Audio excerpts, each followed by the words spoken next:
Beach in Savannah, Georgia is closed, but it's also so cold out here. I mean, there's no reason for it to be open anyway, but you know, I just came to be nosy since I was in Savannah at the beach for the first time just to check it out.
The Forrest Gump movie, even though I know a lot of people, you know, whatever, feel a certain way about it, but I just think it's funny that this is the spot.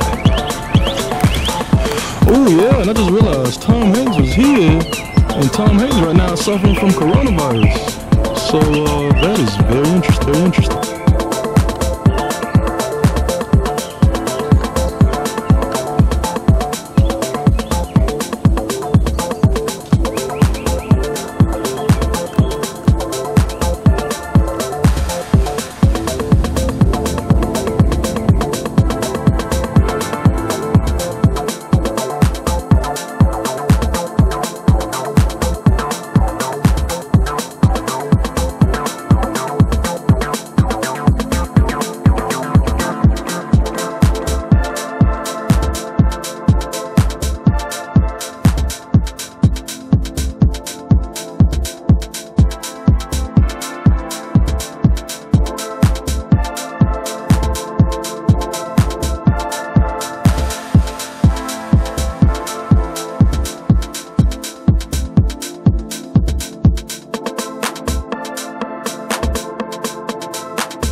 Why you putting that so? You said subscribe, leave a like, and share the video. All right.